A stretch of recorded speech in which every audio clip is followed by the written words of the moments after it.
Now let's talk about the game coming up on Friday, which is tomorrow. You got one more practice coming up here in a few minutes, but you look at what Crenshaw has done, and I've done it from afar, but you've got some scores there. They've been on a roll in the last three. They won 76-14 last week, and then back-to-back shutouts, 62-0 and 68-0. This is a real good football team. Can you explain it for our listeners? Oh yeah, no, they're they are the best team in Southern California probably right now, and they're ranked one in the state as well. And the state of California, that's about 1,000 schools. So if they're up there that high, they're really, really good. They have great team speed, some outstanding athletes, and they are a really tenacious team. Like you say, they get teams down, and they don't come off the accelerator at all. Boy, they just keep playing hard the whole game. And it's your arch rival, so there's no need to get any of the players up or anything. But let's talk about your program this year, and expectations were what coming in, and how has the team lived up to those expectations so far leading into the game tomorrow?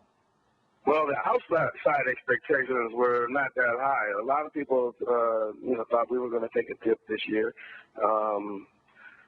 But inside, we kind of knew we had a good group of kids, and it was just a matter of us being able to put them in positions where they did what they could do best.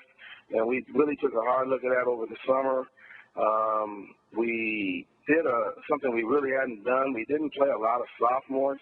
Mm-hmm. We really let them kind of season down on our lower level until they were juniors, but we kind of just looked and said, hey, if a kid can compete at the varsity level, we need to bring him up and put him on the varsity. And it's been good to us because we ended up with about 4 starters that are sophomores now. So, and they've been big contributors to our team. So we had a good group coming back with those young guys that came in.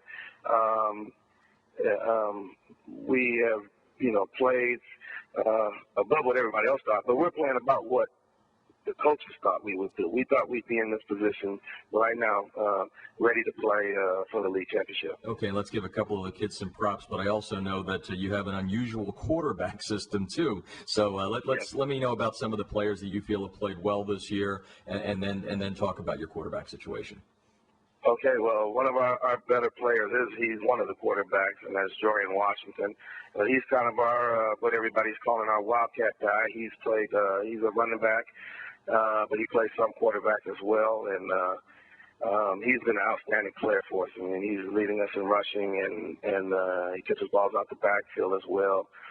He's a small 5'7", about 175 pounds, but he's extremely quick, and he's a little more powerful than people think. So if he catches you out in the open field and you think he's going to juke you a couple of times, he'll run you over. So he's been a really good player for us. And he didn't play last year. That's another thing, while we knew we were going to be all right because he was injured last year and didn't get to play. So we knew that this guy was coming back and was going to be in our program.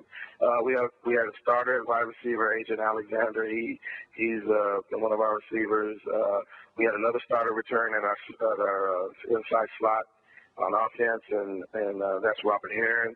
And he played towards the end last year, but he got, over the summer, he got a lot better. And he ran track in the spring, and I think that really helped him. He ended up a 10-7 sprinter. So he's added a little speed to our team. And then we had Charles Garrett on defense. He was our guy that we knew was going to be recruited, and he's been recruited by some Pac-10 teams. And he's a corner and free safety. And, he's been solid for us on defense. Okay, so do you truly run a 3-quarterback system? I see that Coach Garrett was talking about, preparing for 3 teams for you. Do you truly run a 3-quarterback system? Yeah, we do. We run 3 quarterbacks almost every game. All 3 have played. We decide who starts by practice that week.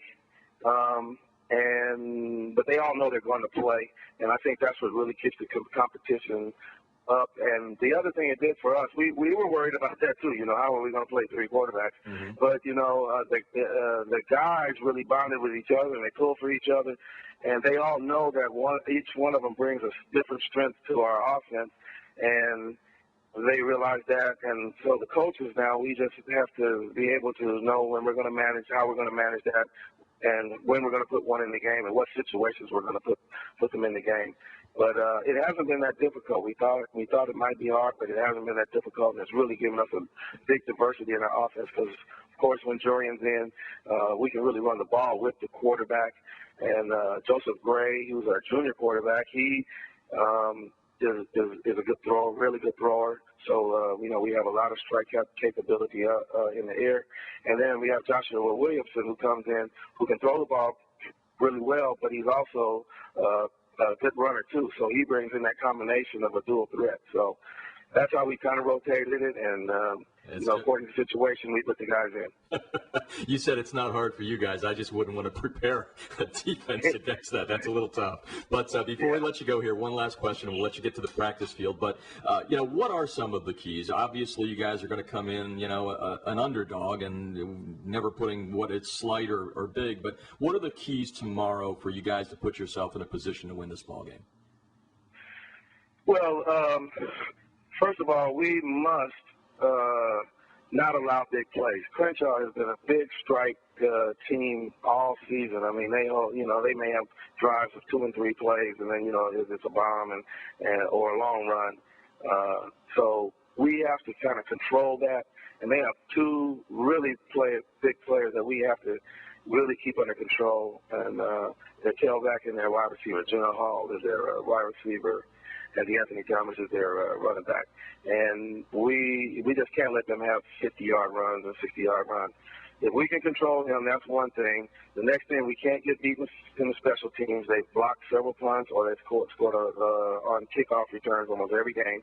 So we can't allow that to happen. And then the other thing is, which I'm not as worried about, but it is a factor, we have to come in and match their intensity. Like I said, they come in full throttle the whole game, and you got to match that intensity.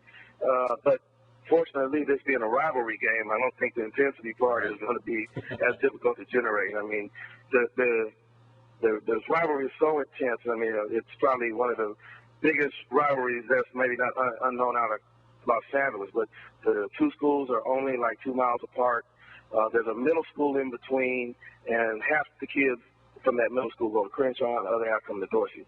And the schools are in the same community. The kids grow up knowing each other. They play with each other on Pop Warner or against each other on Pop Warner, and all the way through to high school. And so they know each other, and they know they're going to see each other for the rest of their life. So we talk about, how important the game is because, hey, if you're a senior, you win this game, you can brag the rest of your life because you're going to see these guys the rest of your life. That's right, and that's what makes rivalry games so great. And Coach, thank you so much for taking the time to chat with us, and hopefully we've kind of informed our viewers a little bit. You're right about that. It's an interesting community. It is definitely a rivalry that if you're ever in Los Angeles and in the coming years, check it out. If you're out there, check it out now. So, Coach, good luck tomorrow night.